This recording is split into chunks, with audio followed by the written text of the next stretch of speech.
19 minutets passen de les 6 de la vesprada, estem en directe i avui volem clavar-nos directament en totes aquestes històries i aquests testimonis que ixen dels barris, que això realment és la riquesa cultural que tenim en el nostre territori, sobretot i en especial també en les ciutats, que sembla que a poc ja va esvaint-se una miqueta aquesta essència. I ens porta aquests temes tan interessants com sempre el nostre company Joan Milian, que sempre rebusques i rebusques i trobes històries fantàstiques. Rebusquem, perquè hem parlat de diversitat, de cultura, de món rural sobretot. I avui parlem un poquet de mescla de rotació, perquè tot i que parlem d'històries de barris, anem a parlar d'una història molt especial, perquè les històries que no es conten es perden. Es perden, correcte. Per això vull ensenyar-te aquestes fotos tan especials.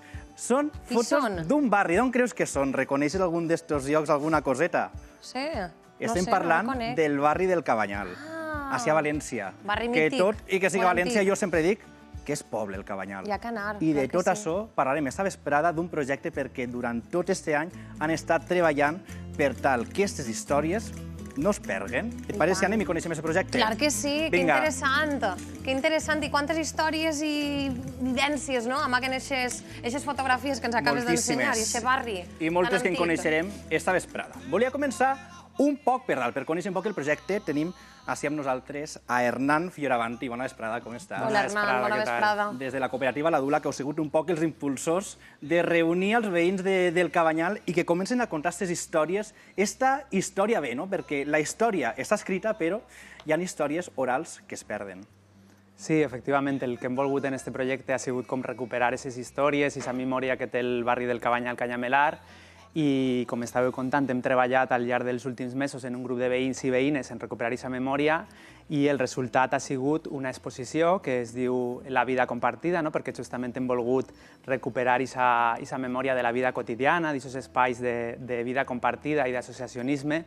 I és una exposició que es troba ara mateix en el Centre Cultural L'Escorxador del barri del Cabanyal i que es pot visitar fins al 4 de maig i convidem a la gent a que s'apropi a conèixer aquestes històries.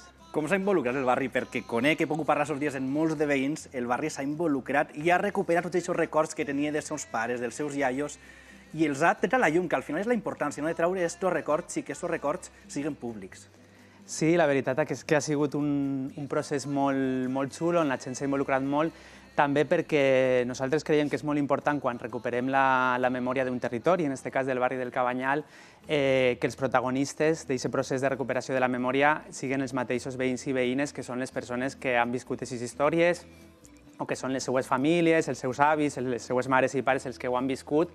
Aleshores, la gent s'implica molt. Quan es tracta de recuperar la memòria de la teua família, de la teua comunitat, connecta en algo emocional molt bonic que fa que la gent s'involucre i hem pogut treballar en un grup prou gran de veïns i veïnes al llarg d'uns mesos i ha sigut molt xulo també perquè amb aquest grup de veïns, de forma participativa i comunitària, han sigut ells mateixos els que han pogut anar triant els temes que recuperar, han anat recuperant també aquestes històries, fotografies, vídeos, relats i testimonis d'aquestes històries passades i també ells mateixos han sigut els que han dissenyat com volien que fos aquesta exposició.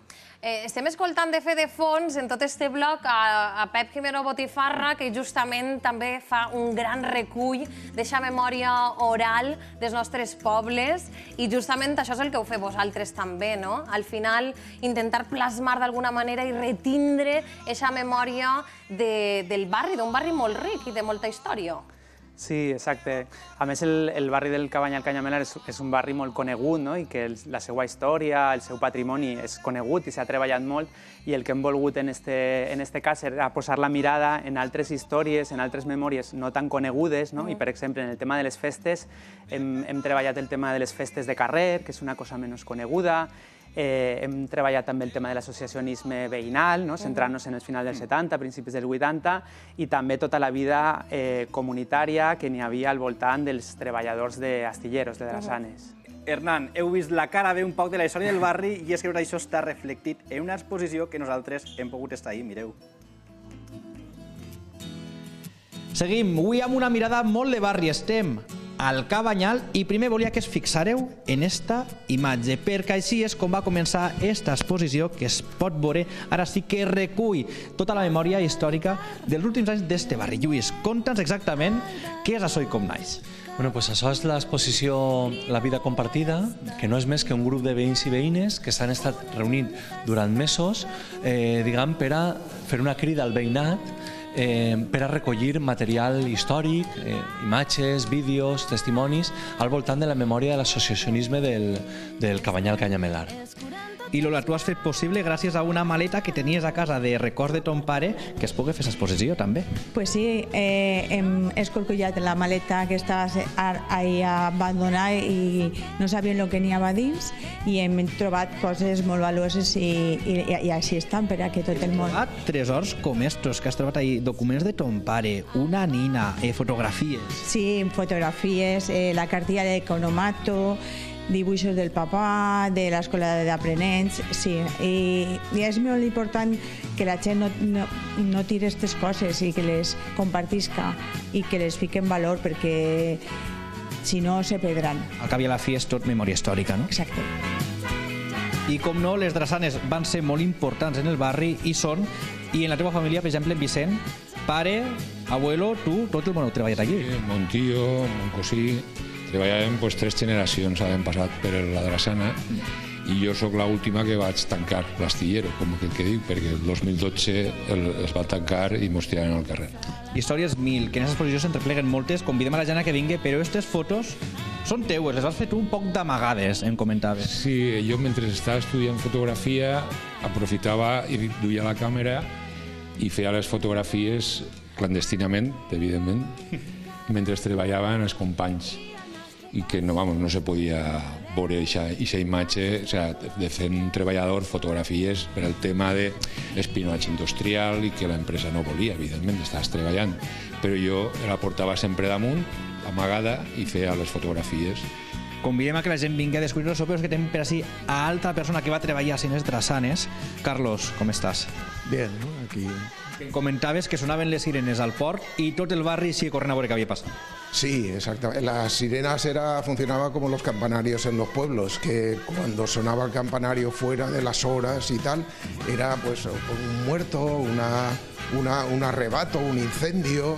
Prácticamente a la mayoría de la plantilla eran los compañeros de juego, los compañeros que participaban en actividades culturales de los barrios, era toda una unidad. I el darrer eix, identitari també del Cabanyal, la festa. Molt important, sí. Este eix es centra o dirigeix la mirada a aquelles festes més desconegudes o més xicotetes del Cabanyal, com poden ser les seues festes de carrer, que quasi totes ja s'han perdut, el Carnestoltes o els inicis de la celebració de Sant Joan. Fins a arribar a aquestes fotos d'ací, la festa de l'any passat, que això vol dir que la història d'aquest barri també continua. 6 i 27 minuts de la vesprada. Continuem en directe i continuem aprofundint en tots els testimonis que formen part de la història d'aquest barri tan ric. I així tenim una persona que pot contar-nos moltes vivències. Es ne pot contar moltes. Paco Maria, veí del Cabanyal, que encara vius ahir. Bona vesprada, com estàs? Bona vesprada, Paco, benvingut. Com recordes, Paco, este Cabanyal on la vida era compartida? Jo tinc un record d'una infància feliç, una infància en un barri on la gent eixia al carrer a sopar, totes les famílies, els xiquets estaven jugant per allí, teníem un pati excel·lent per jugar, que era tota l'Horta de València, que existia encara, que n'havien construït, perseguits per els llauradors perquè els destrossaven coses. Però bé, eren coses de xiquets. Era l'època, no? Era un barri molt viu, on convivien gent d'astilleros, però també gent estibadors i llauradors. I vas creixent, i tu vas creixent, i tal com el teu iaio i el teu pare, arribes a treballar. Exactament. Entra en l'escola d'aprenents d'astilleros i passa allí 3 anys, entre els 15 anys, i passa en l'escola 3 anys. I aquesta escola se va crear per l'astillero per formar els seus treballadors.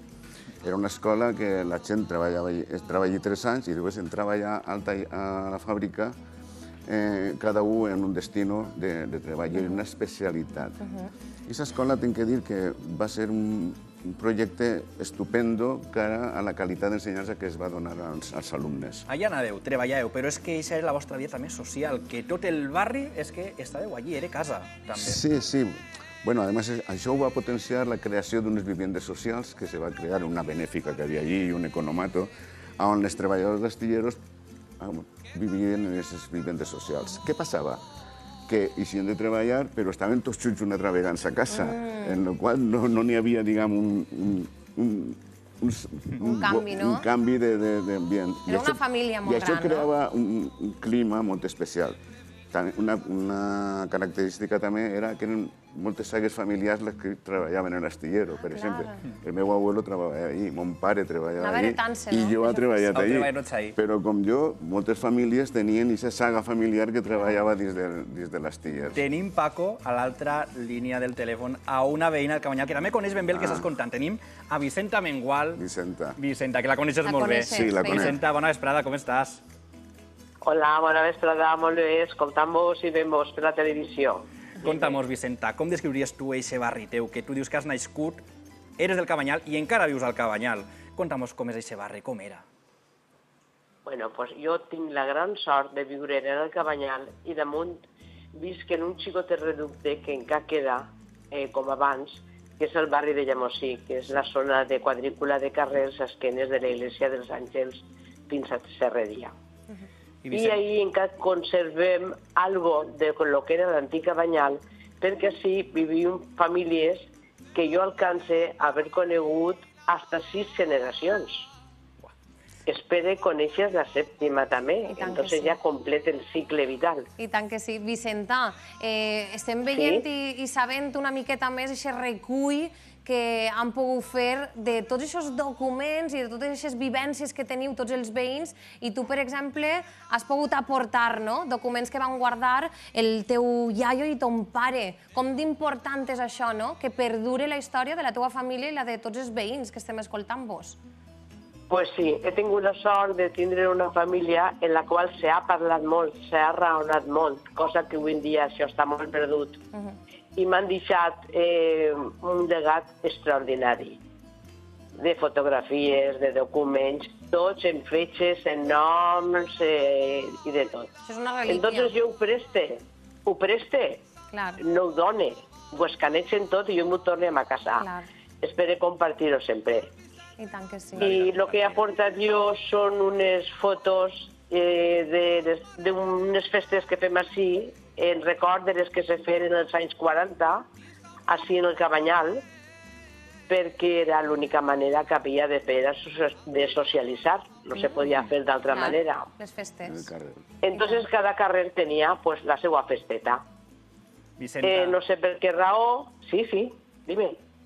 No, res, que volíem dir que moltes gràcies per compartir aquestes imatges, perquè el que diem, que les històries que no es conten són les que es perden. I tu has sigut clau en aquest projecte perquè aquestes històries estiguen així. Vicenta, gràcies per estar per nosaltres. A vosaltres. Gràcies, Vicenta. Bona vesprada. Bona vesprada. Bona vesprada. I Paco, seguim parlant amb tu, que parlem d'aquestes festes, que encara continuen a dia d'avui. Sí, encara continuen, sí. Allí en el Cabanyal no tenim una festa patronal, en els pobles marítims. En realitat la festa era la Setmana Santa. Per nosaltres era la festa del poble. I era una Setmana Santa molt especial, molt mediterrània. És una Setmana Santa que no està fet de passió, sinó de resurrecció. Era una Setmana Santa molt alegre, i té unes característiques especials. Era la festa del poble. I és que em dies que en els anys 40 eren molt especials. Per a una festa i per a aquesta unió de gent. Per el carrer, n'hi havia professors i n'hi havia tal, però la gent estava per els carrers i estaven preparant-se per a Pasqua. Era l'únic moment de reunió que podeu tindre també els veïns de forma més folclòrica, no? Sí. En realitat era una festa, una Setmana Santa molt especial. Tornant ahir al port, perquè gràcies a tota la família que vau crear al port vau poder fer moltes associacions, per exemple, es vau donar compte que molts dels treballadors patien càncer de pulmó. I això era... Claro, és que és altra història. I ahir és on vosaltres s'heu unit, els treballadors, per tal que aquesta història es conega. En les reconversions del sector naval, com eixíem de l'astillero per tongades i tal, i se donaren compte que hi havia molta gent que se moria, jove.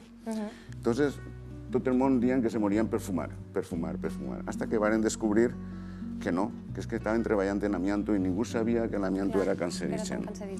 Des d'aquesta associació que van crear de prejubilats i tal i qual, al donar-se compte de lo greu que era el tema, formaren una altra associació específica per a atenció i direcció de la gent que estava malalta. De fet, tots, la majoria, estem passant revisions tots els anys.